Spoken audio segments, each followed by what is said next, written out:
Kia ora Star Wars fans, welcome to Middle-Aged Kiwi Man collecting Star Wars figures. Now in this video we're going to be reviewing an older vintage collection set, and that is the deluxe Tusken Warrior and Massiff from the Book of Boba Fett.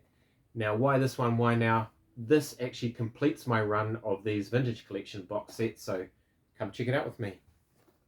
And there are all the vintage collection deluxe figures that came in those cardboard boxes.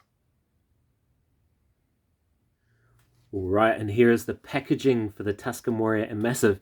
And actually, just before we get into that, one of the reasons why I didn't pick it up earlier is, of course, the same figure was brought out on this beautiful single card, the Tusken Warrior. It just doesn't have the deluxe accessory, which in this case is the Massiff. And I do like the diorama images that came on these boxes. So nice sandy thing there, a bit of a tent. Nice little Tusken camp. There's the handsome devil there.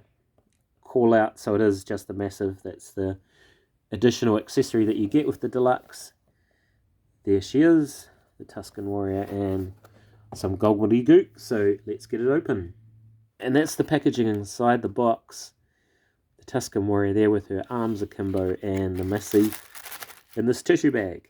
Alright, and this is what you get in the packaging. You get the awesome Tusken Warrior.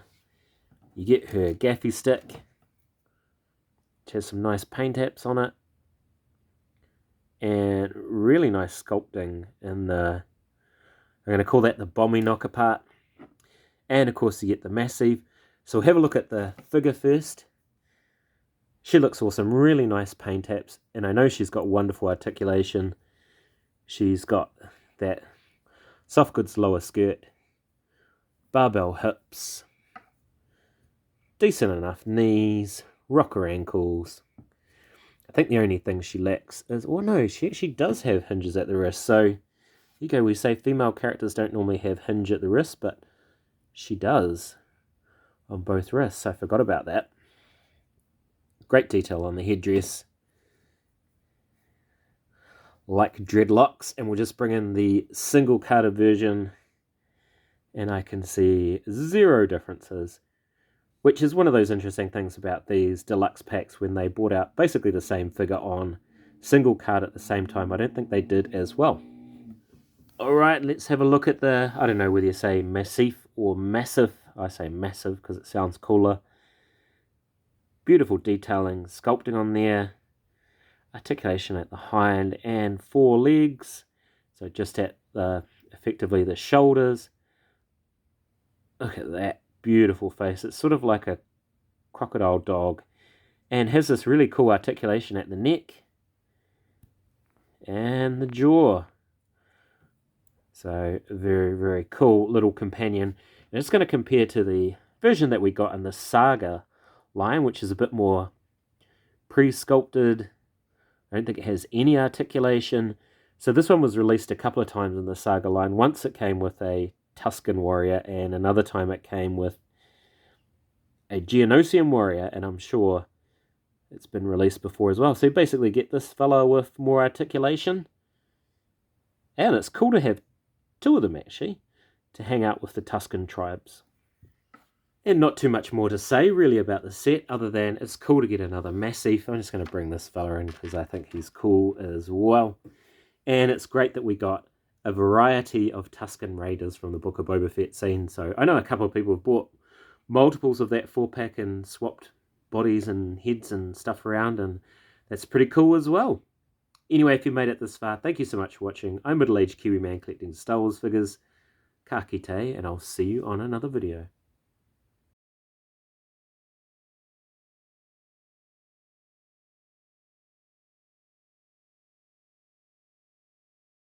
Alrighty, little bonus feature for those of you who made it this far. I'm going to go through each of these deluxe box sets and tell you what I think of them.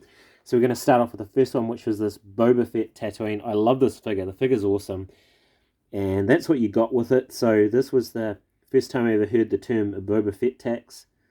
Those two busted up Stormtrooper helmets are okay. But really, I don't know if it needed to be a deluxe, but it's pretty cool. I should also say that at the time I was also getting at least two of each figure, keeping one carded, so The deluxe kind of saved me money, although I ended up buying 2 of those because they just look cool. Then we got the Ahsoka and Grogu set. So this Ahsoka also came single card. In fact, I think she came single carded twice.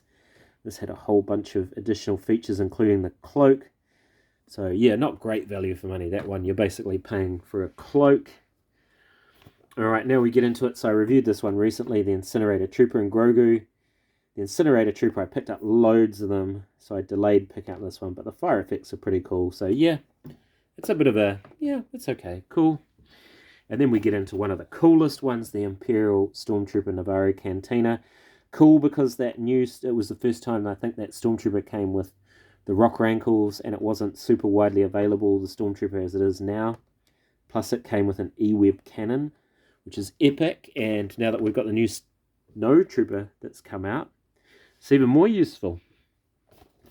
Another controversial one. These are all controversial really, weren't they? Dark Trooper with the charging station. I really like this. I think it's cool. Comes with the extra set of hands and the charging station. When this came out on a single card release, I was actually super stoked. Some people said it would peg warm because these got so cheap, but I tell you what, it has definitely not peg warmed in New Zealand. It's always the first of that wave to go. And then, good chunky boy, Paz Vizsla. He's definitely worthy of a deluxe. Really stunning figure. Amazing, great articulation, awesome accessories. The ultimate Paz Vizsla. So this is one of the better deluxe sets as well in these box forms. So that gives a big fat thumbs up from me. The one we just looked at, the Tusken Warrior Massiff. I mean, I like the Massiff, and that's really the only reason to buy this, because you can get that figure single carded. So another, you know, middling score, I guess. Luke Skywalker and Grogu. So if you're into these frogs, you should definitely get it. Loads of accessories, but again, that figure came out on a single card at about the same time, so it's all about the frogs, that one. This is worthy. Chrysanthemum, what an awesome figure. And actually prefer this one. So there was a deluxe, which was a con exclusive. I've actually got one signed by Mr. Stevie. But this one comes with all the accessories you need, and it's an awesome, another chunky boy figure. So chunky boy figures are good for deluxe in my book. We get the Sabine Wren from Ahsoka with the infamous giant helmet, which has finally been fixed. They've finally given us a new Sabine Wren in this outfit with a swappable helmet with the Howler. So that one's pretty cool as well. It was the first Loth Cat I think we got. Zeb Aureolus, another good chunky figure. Again, a controversy. This controversy was, well, they could fit him on a single card for the Ghost one. Why not for this? But I don't mind. This was cool. I like how he got his gun extended, gun form and staff form with the 2 electric bits. And such an awesome chunky boy figure to pose as well. And last, and certainly not least, but some people think so, is the Jango Fett. And I think this is a beautiful figure. I can see the argument that it should have been deluxe, but it is really good. Best Jango Fett we've ever had. Anyway, if you made it through this bonus feature, good on you. Thank you again for watching. I'm Middle Aged Q Man collecting Star Wars figures. Ka kite, and I'll see you on another video.